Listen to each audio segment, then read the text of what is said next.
উপস্থিত আছেন মাননীয় শ্রী ভাইয়াজি যোশী। ভাইয়াজিকে আমরা সকলেই চিনি। বেশ কয়েক বছর ধরেই রাষ্ট্রীয় স্বয়ংসেবক সংঘের সরকারজয়ের দায়িত্বে ছিলেন।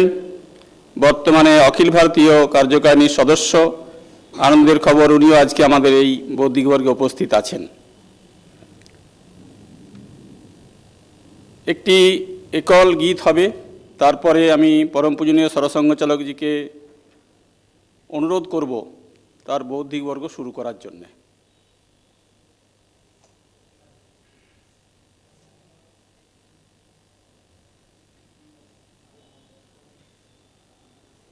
একক গীত। ভারতবর্ষ সূর্যের এক নাম, আমরা রয়েছি সেই সূর্যের দেশে। লীলা চঞ্চল সমুদ্রে অবিরাম, গঙ্গা যমুনা ভাগীরথী থামেছে। ভারতবর্ষ সূর্যের এক নাম। ভারতবর্ষ মানবতার এক নাম, মানুষের লাগি মানুষের ভালোবাসা। প্রেমের জোয়ারে ভারত ভাসমান, যুগে যুগে তাই বিশ্বের যাওয়া আসা।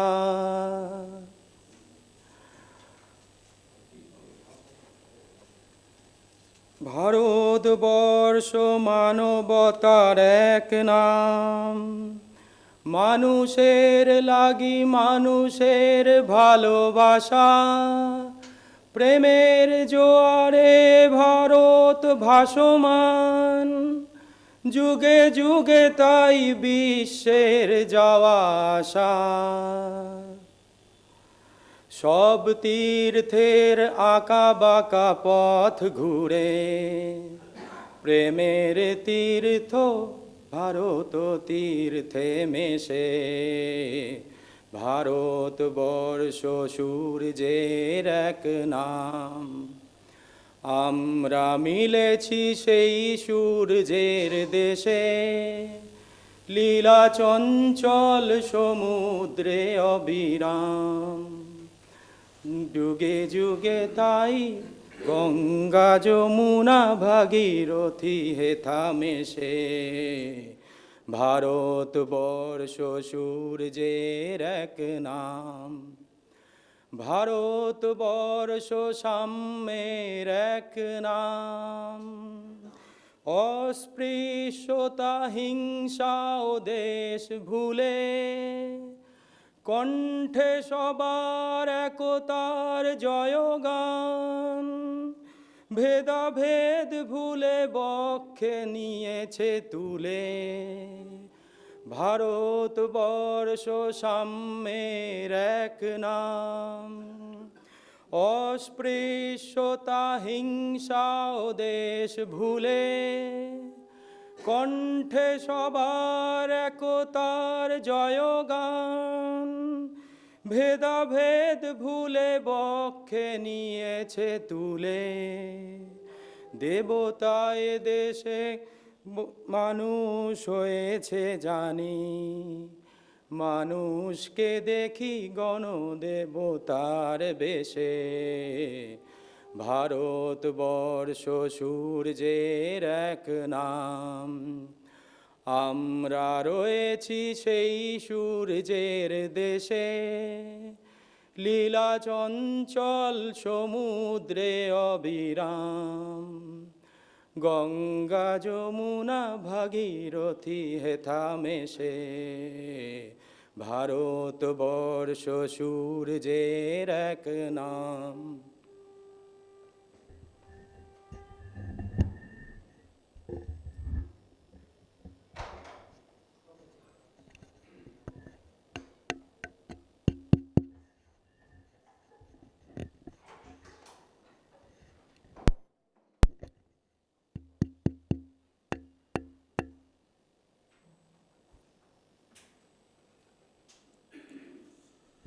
माननीय क्षेत्र संघचालक जी,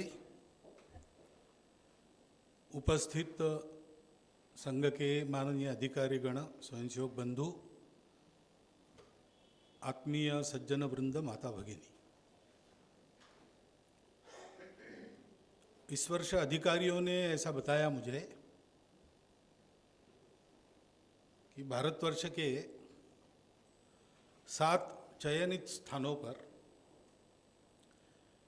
विभिन्न विषयों पर बौद्धिक वर्ग या भाषण आपको करना है। तो अधिकारियों की सूचना है तो क्यों क्यों वगैरह पूछना नहीं, करना काम। तो उसमें कोलकाता में आऊंगा तब मूल्याधारित कुटुंब व्यवस्था इस विषय पर बात करना, ऐसा मुझे बताया गया। तो पूछना तो है नहीं, काम ही करना है, लेकिन मैं सोचने लगा कि मुझे क्यों ऐसा कहा होगा।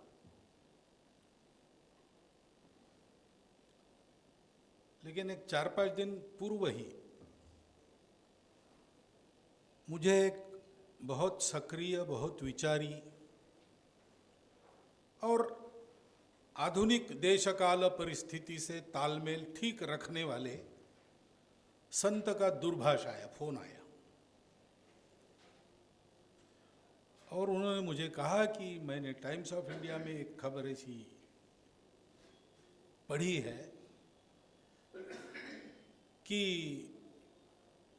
एलजीबीटी कम्युनिटी पर, उनके संबंधों पर एक फिल्म बनी है और उसका प्रदर्शन कोलकाता के विद्यालयों में होने वाला है। तो उन्होंने कहा कि ये एलजीबीटी उनका क्या करना एक अलग विषय है, और अपने समाज में उसकी एक परंपरागत व्यवस्था भी है जो आज जो प्रचलित व्यवस्था है उससे बहुत अच्छी है, परंतु ये स्कूल के बच्चों के सामने जाना चाहिए क्या? तो आप कुछ करो। मैंने कहा मैं कोलकाता जा रहा हूँ तो बात करूँगा। मैंने यहाँ आने के बाद पूछताछ की तो पता चला कि वो वैसा नहीं होने वाला है। लेकिन फिर मेरे समझ में आ गया कि यहाँ मुझे ये विषय क्यों दिया गया होगा। वैसे विषय तो ये सबका है, केवल भारत का भी नहीं है, पूरी दुनिया का है, क्योंकि कुटुंब ये पूरे दुनिया का एक विषय है। आज की भाषा में कहते हैं कंसर्न है। पाश्चात्य देशों में भी आज कुटुंब व्यवस्था का अच्छा मॉडल क्या होगा, इसकी खोज चल रही है, और भारतवर्ष की कुटुंब व्यवस्था का अभ्यास चल रहा है।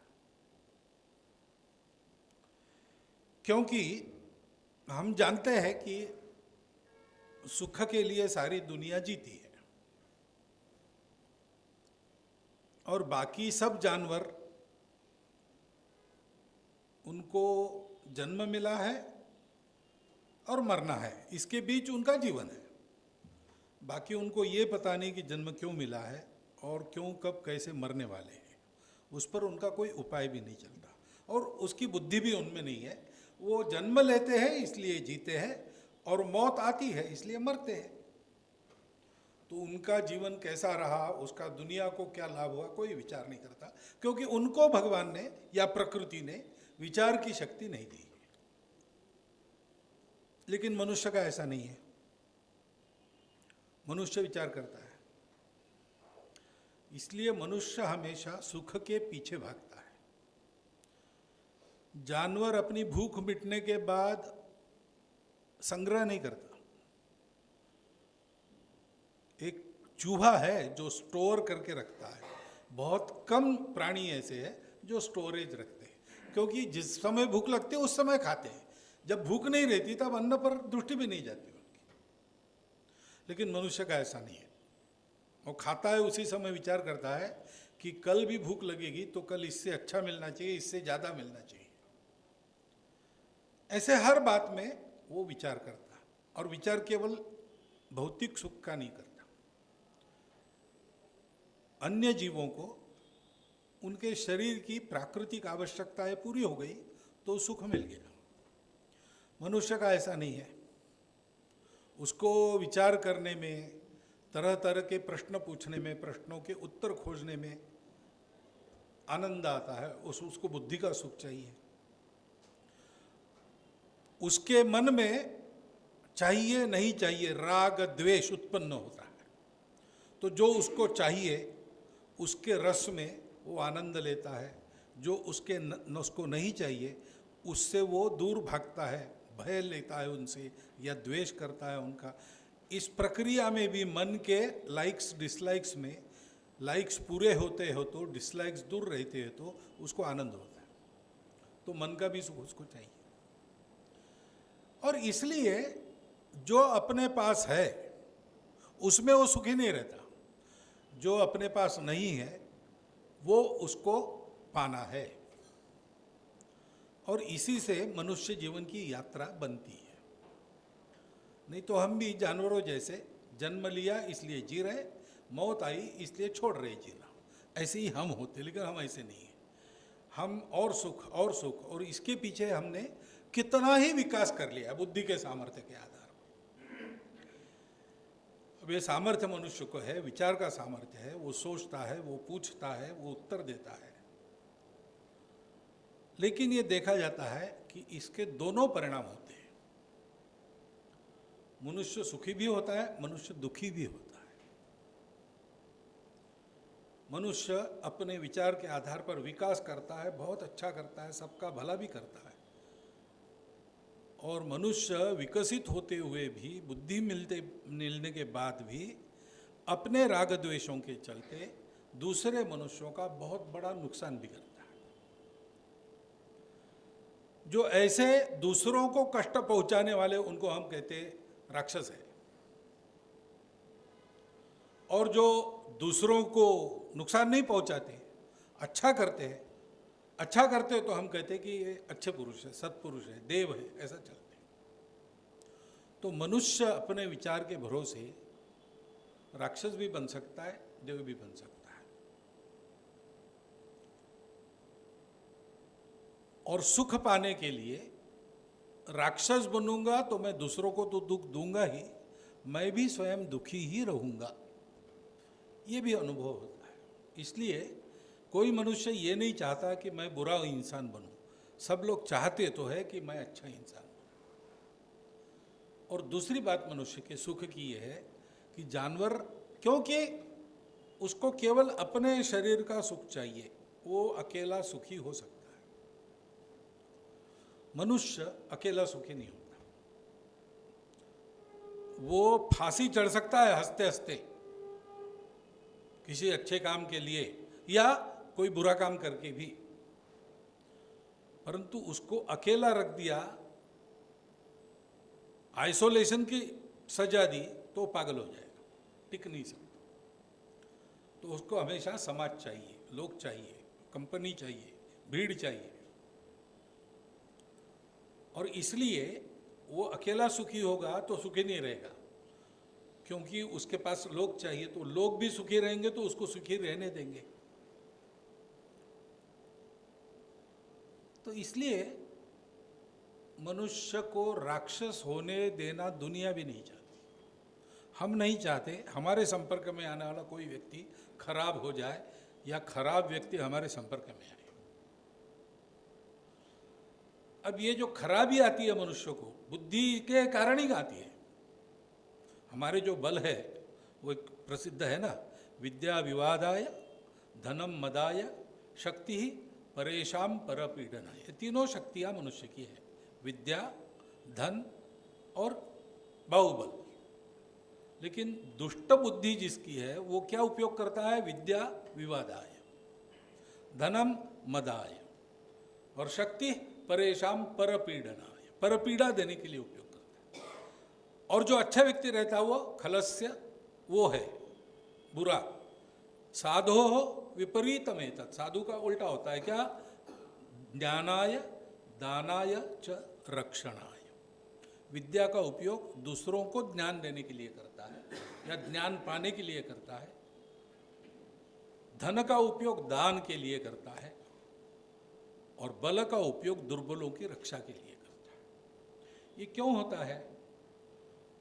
तो मैं और मेरा केवल इतना सोचता है तो वो बिगड़ सकता है, वो दुष्ट हो सकता है, वो अपने स्वार्थ के लिए दूसरों को पीड़ा दे सकता है, देता है।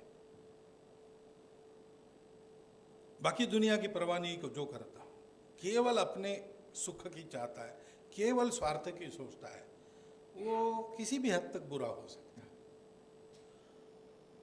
और जो अन्य लोगों का भी विचार करता है, खुद भी अच्छा जीता है, दूसरों को भी अच्छा जिलाता है, वो व्यक्ति सुखी होता है, क्योंकि उसके चारों तरफ वही सुख उत्पन्न करता है। तो अंग्रेजी में एक वाक्य है, what goes around comes around. तो जो हम करेंगे, हम सब तरफ सुख देंगे तो हमारे तरफ सुख आएगा, हम सब तरफ दुख देंगे तो हमारे दुख आएगा। ये बिल्कुल प्रैक्टिकल, आज भी सत्य बात है, अनुभव की बात। और इसलिए कुटुंब में सबको साथ लेकर सबके लिए जीने के संस्कार होते हैं। तो अभी तो नहीं, लेकिन एक 250-300 साल पहले पाश्चात्य जगत में भी फैमिली इंस्टीट्यूशन अच्छी थी। आज वो लगभग नष्ट सी हो गई है, लेकिन उस समय ऐसा नहीं था। तो उस समय भी कुटुंबों के आधार पर मनुष्य समाज के साथ जीना, मानवता के साथ जीना, देश के साथ जीना, गांव के साथ जीना सीखता था। कुटुंब का ये उपयोग है।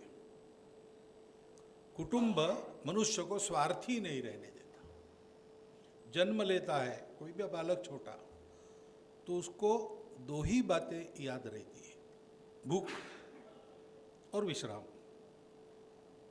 उसको भूख लगती है और रोता है, उसकी भूख तृप्त होती है, वो चिंता नहीं करता किसी की। 2-3 दिन ऐसा होता है, बाद में उसको माता का परिचय होता है, यानी माता पहले से उसके पास, लेकिन फिर वो जानने लगता है कि ये एक महिला है, वो मेरा पोषण करती है, वो मेरी अपनी है। तो वो माता के साथ अपना दुख भूल जाता है, या माता उसको तृप्त करती है तो हंसता है, माता को देख के ही हंसता है, क्योंकि वो फिर अकेला नहीं रहता, अकेले के लिए नहीं, अब उसके सुख में इसका सुख है। धीरे धीरे उसको पिताजी का परिचय होता है, बाकी रिश्तेदार, ऐसा बड़ा होते होते उसको अपने परिवार के लिए जीना, उसके लिए नियम, उसके लिए अनुशासन, ये सब प्राप्त होता है। और बड़ा होता है तो अड़ोस पड़ोस में कैसे रहना, क्या रहना, वो सीखता है। ये कहाँ तक जा सकता है? ये जा सकता है विश्व तक।